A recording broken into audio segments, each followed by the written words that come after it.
Guys, welcome back to my YouTube channel. അപ്പോൾ എൻ്റെ channel ആദ്യമായിട്ടാണ് ആരെങ്കിലും ഉണ്ടെങ്കിൽ ഓടി പോയി സബ്സ്ക്രൈബ് ചെയ്യുക. സബ്സ്ക്രൈബ് ചെയ്യുമ്പോൾ അടുത്തുള്ള ബെൽ ബട്ടൺ ക്ലിക്ക് ചെയ്യണം. എന്നാൽ മാത്രമേ ഞാനിടുന്ന വീഡിയോസ് നോട്ടിഫിക്കേഷനായിട്ട് കിട്ടുള്ളൂ. അപ്പം നമ്മൾ കൈകൊട്ടിക്കളിയുടെ മത്സരത്തിന് പോവാണ് ഗൈസ്. അപ്പോൾ എൻ്റെ പിള്ളേരൊക്കെ ട്രാവലറിൽ പുറകിൽ വരുന്നുണ്ട്. അപ്പോൾ എന്താ പറയുക, ഭയങ്കര സന്തോഷം കേട്ടോ. അപ്പോൾ ഞാനും നഞ്ചേട്ടനും അമ്മയും ലക്കിയും അഞ്ചും കാറിലും അവരെല്ലാം ട്രാവലറിലുമാണ് പോകുന്നത്. എന്താ പറയുക, ഒരുങ്ങി എൻ്റെ ഭംഗിയൊക്കെ നോക്കുകയാണ് ഗൈസ്. അപ്പോൾ എന്താണെങ്കിലും വളരെ സന്തോഷം. അപ്പോൾ ഓൾമോസ്റ്റ് നമ്മൾ അമ്പലത്തിന് അടുത്തെത്തി. കറക്റ്റായിട്ട് അമ്പലം അറിയത്തില്ല. അപ്പം നഞ്ചേട്ടന് വഴി വയ്ക്കാൻ പോയതാണ്. അപ്പം എന്താണെങ്കിലും വളരെ സന്തോഷം. വളരെ എന്താ പറയുക, നിങ്ങളുടെ എല്ലാം സപ്പോർട്ട് ഉണ്ടാവണം, പ്രാർത്ഥന ഉണ്ടാവണം.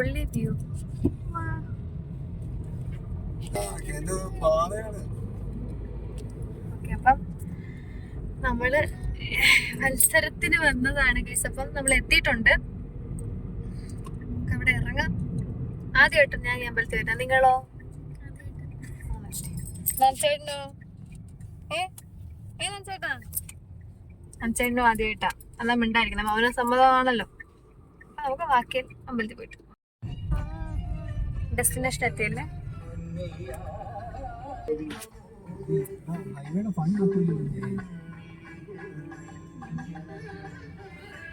അങ്ങനെ നമ്മള് എവിടെ ചാവരുകാവ് ശ്രീ ദുർഗാദേവി ക്ഷേത്രത്തിലോട്ട് പോവാണ്. ആണ് കറക്റ്റാ. അതിന്റെ കൈകൊട്ടി മത്സരമൊക്കെ എഴുതിയിട്ടുണ്ട്. അപ്പൊ ഗൈസ്, നമ്മളും ഇത് ഞാനും എൻ്റെ പേരും പിന്നെ ബാക്കിയുള്ളവരെ നമ്മളിപ്പോ കാണിച്ചു തരും. ഒരു വണ്ടിയിൽ ഇരിക്കുകയാണ്. അതുകൊണ്ട് കാണുന്നുണ്ടല്ലോ.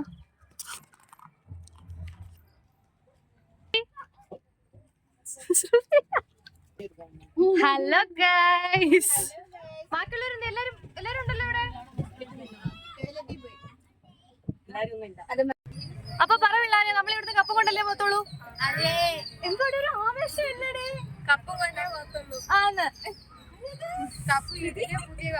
നിങ്ങളുടെ അപ്പോൾ ഗൈസ്, ഞങ്ങളെല്ലാം റെഡി ആയിട്ട് അമ്പലത്തിലോട്ട് പോവുകയാണ്. അപ്പം മിനിയമ്മയും സ്വാമിനിയും എല്ലാം അമ്പലത്തിലുണ്ട്.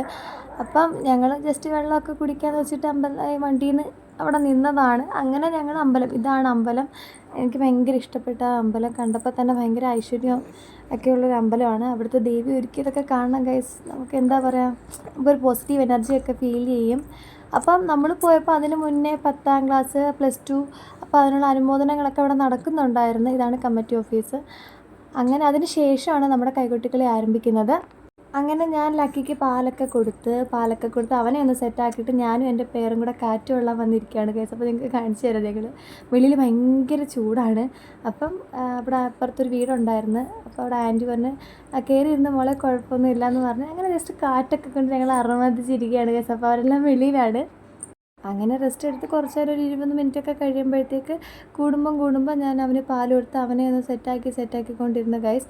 അതിനുശേഷം ഓൾമോസ്റ്റ് നമ്മളെ വിളിക്കാറായി. അപ്പോൾ അതിന് മുന്നേ നമുക്കൊരു ഫൈനൽ പ്രാക്ടീസ് എന്ന രീതിയിൽ എല്ലാവരെയും വിളിച്ചിട്ട് ജസ്റ്റ് ഒന്ന് കളിച്ച് നോക്കുകയാണ്. ജസ്റ്റ് കളിച്ചെന്ന് പറഞ്ഞാൽ ഒന്ന് ഓർത്ത് നോക്കുകയാണ്. അങ്ങനെ ഞങ്ങൾ എന്താ പറയുക, ഞങ്ങൾ 12 പേരുണ്ട്. അപ്പം റിബൺ വെച്ചിട്ടൊക്കെ ഞങ്ങൾ കുറേ കാര്യങ്ങൾ പ്ലാൻ ചെയ്തിട്ടുണ്ടായിരുന്നു. അപ്പോൾ അതിൻ്റെ കോർഡിനേഷനും കാര്യങ്ങളും എല്ലാം നോക്കുകയാണ്.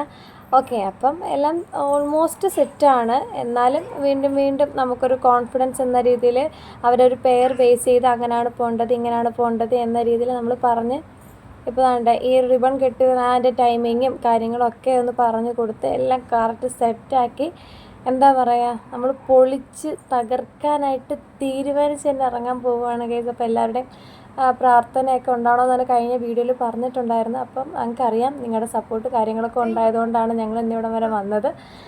ഓക്കെ, അപ്പോൾ എന്താണെങ്കിലും നമ്മൾ പൊളിച്ചിട്ട് വരാം ഗൈസ്. അങ്ങനെ ഗൈസ്, അപ്പോൾ ഓരോ ടീമും കാര്യങ്ങളും എല്ലാം കയറി തുടങ്ങി. അപ്പം എന്താ പറയുക, അവരുടെയൊക്കെ ജസ്റ്റ് ഒന്ന് എടുത്ത് വെച്ചേക്കാം. അപ്പോൾ എല്ലാവരും ഒന്നിനൊന്ന് മെച്ചമായിരുന്നു ഗൈസ്. അപ്പോൾ ഇതാണ് നമ്മുടെ അമ്പലം. അവിടെ കണ്ടത് ഭഗവത് ഭജൻസ് പുനലൂരൊക്കെ നിങ്ങൾക്ക് കാണാൻ പറ്റുന്നുണ്ട്. ഏകദേശം 9 ടീം ഉണ്ടായിരുന്നു, പക്ഷേ 8 ടീമേ വന്നിട്ടുള്ളായിരുന്നു. അങ്ങനെ എന്താ പറയുക, ലക്കിമോൻ കൈകൊട്ടിക്കളി ഒക്കെ കണ്ട് ആസ്വദിച്ചിങ്ങനെ ഇരിക്കുകയാണ്. ഉറക്കം വന്നിട്ട് അവന് ഉറങ്ങാൻ പറ്റാത്ത രീതിയിൽ അങ്ങനെ ഞങ്ങൾ കയറി ഗൈസ്.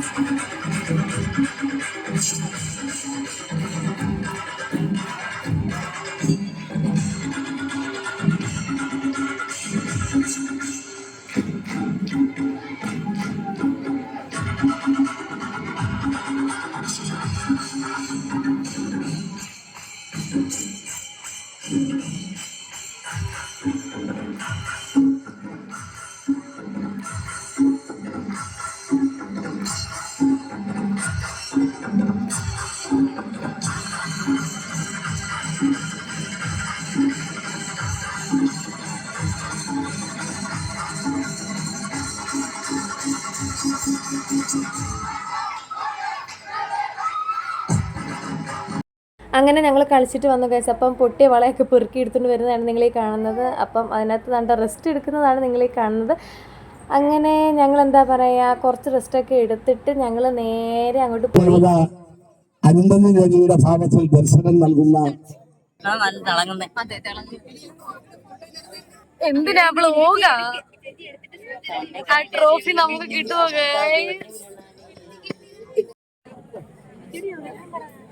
ടിക് ടിക് ടിക് ടിക് ടിക് ടിക്. മിനിയമ്മ സുധാമണിയമാണ് നമ്മളിവിടെ വന്നിട്ടുള്ളത്. സുധാമണിയമ്മ ഭയങ്കര ടെൻഷൻ അടിച്ചിരിക്കണം. മിനിയമ്മ പിന്നെ കാണാനൊന്നുമില്ല, അവിടെ കാണും. നടന്നിരുന്ന മഹോത്സവത്തിന്റെ ഭാഗമായി സംഘടിപ്പിച്ച കൈകൊട്ടി കീഴോത്സവത്തിന്റെ കുടുംബാംഗങ്ങൾക്കും ദേവീ നാമത്തിൽ എല്ലാവിധ ഐശ്വര്യങ്ങളും നേടുന്നതോടൊപ്പം ക്ഷേത്ര പ്രഖ്യാപിക്കുകയാണ്.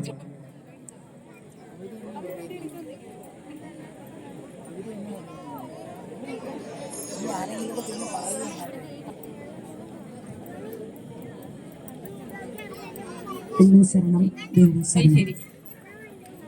ഒരുപാട് സന്തോഷമുണ്ട് ഇന്ന് നമ്മുടെ പ്രതിഷ്ഠ ഈ പരിപാടിയിൽ ഈ അങ്കണത്തിൽ നമുക്ക് എല്ലാവർക്കും ഇത് കണ്ട് ആസ്വദിച്ചുകൊണ്ടിരിക്കുകയായിരുന്നു അല്ലേ? എല്ലാവരും കാണികളായിരുന്നു. അപ്പോൾ നമുക്ക് ഇവിടെ ആര് കളിക്കുന്നുവോ കൈകൊട്ടിക്കളിപ്പാട്ട് അല്ലേ, കൈകൊട്ടിക്കളി അത് കളിക്കുക. അതിന് നൃത്തച്ചുവടുകളല്ല കൂടുതലും വേണ്ടത്. നമ്മൾ ആ കൈകൊട്ട്, താളം, ചലനം, ചുവടുവയ്പ് ഇതെല്ലാം നോക്കുമ്പോൾ ഒരേപോലെ ചിലപ്പോൾ 16 അംഗങ്ങൾ ഉണ്ടായിരുന്നു, 12 പേരുണ്ടായിരുന്നു, 8 പേരുണ്ടായിരുന്നു. പക്ഷെ ഇതില് കളിക്കുന്നതിൽ എല്ലാവരും ഒരുപോലെ ആയിരുന്നവർ. അതാണ് നമ്മൾ നോക്കുക. എല്ലാം ഒരേ ചലനം, ഒരേ താളം, ചുവടുവയ്പ് ഒരേപോലെ. അത് പിന്നെ പാട്ടിന്റെ ഭംഗി എല്ലാം ഒരു ഘടകമാണ്.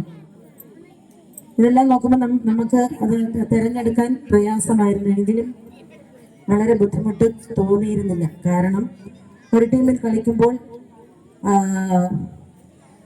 മിക്കപ്പോഴും 1-2 പേർ താളം തെറ്റിക്കുകയോ ചുവടും ആ ഒരു വ്യത്യാസം നമ്മൾ മനസ്സിലാക്കാൻ ഞങ്ങളെപ്പോലെ നിങ്ങൾക്ക് എല്ലാവർക്കും സാധിച്ചിരുന്നു എന്ന് തന്നെ ദേവി നാമധേയത്തിൽ ഞങ്ങൾ വിശ്വസിക്കുന്നു. കാരണം ഇത് അതുപോലെ കളിക്കുന്ന ആ റൗണ്ട്, അതിൻ്റെ ഒരു വൃത്തി, പിന്നെ അതുപോലെ നമ്മുടെ സ്റ്റേജ്, നമുക്ക് ഏറ്റവും പ്രധാനം വെച്ചാൽ നമ്മൾ കളിക്കുമ്പോൾ അത് പരസ്പരം ആസ്വദിച്ച് കളിക്കുന്നുണ്ട്.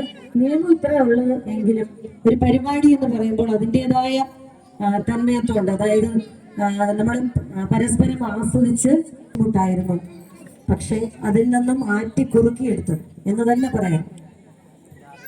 തെറ്റുകൾ കുറച്ചത്. കാരണം വീണ്ടും ഞാൻ പറയുകയാണ്, 12 പേര് 16 പേര് എത്ര ടീം ഉണ്ടെങ്കിലും അതില് ഒരേപോലെ കളിക്കണം. ഒരേ ടീം ഭഗവത് ഭജൻ പുനലൂർ. ഈ 2 ടീമിനും ദേവിയുടെ നാമത്തിൽ എല്ലാവിധ ഐശ്വര്യങ്ങളും നേരുകയാണ്. കൂടാതെ പങ്കെടുത്ത എല്ലാ ടീമുകൾക്കും ദേവി നാമത്തിൽ പുനലൂർ 5001 രൂപയും റോണിംഗ് ട്രോഫിയും ടീം ക്യാപ്റ്റനെയും മാനേജ്മെന്റിനെയും ക്ഷണിക്കുകയാണ്. 5001 രൂപയും റോണിംഗ് ട്രോഫിയും എക്സിക്യൂട്ടീവ് എല്ലാം കൂടെ ചേർന്ന്, വനിതാ കമ്മിറ്റി അംഗങ്ങളും എല്ലാം കൂടെ ചേർന്ന് ഈ 2ാം സമ്മാനം നൽകിയാണ്. ഭഗവത് ഭജൻ പുനലൂർ.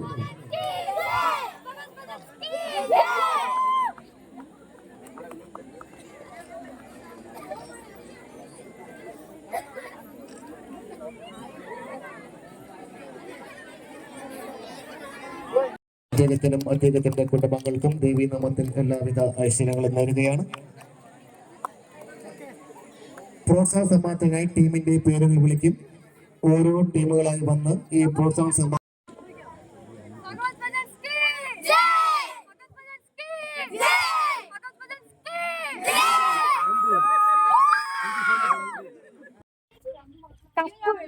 നമ്മള് കപ്പ് മേടിച്ചിട്ടുണ്ട് ചേച്ചി. ആ ഓക്കെ കപ്പ് മേടിച്ച്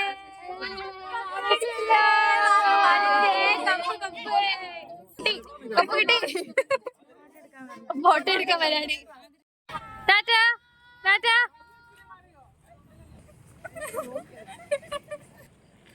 അപ്പൊ ഗായ്സ്, ഞങ്ങള് എന്താ പറയാ, ഞങ്ങള് മത്സരിച്ച് നമ്മൾ ട്രോഫി നേടിയിരിക്കുകയാണ്. നമുക്ക് സെക്കൻഡും 5,000 രൂപയും കിട്ടിയിരിക്കുകയാണ്. അപ്പോൾ നമ്മൾ ട്രോഫി മേടിക്കുന്നു പറഞ്ഞാൽ മേടിച്ചിരിക്കും. അതുപോലെ എഫേർട്ട് ഇട്ടിട്ടുണ്ട്.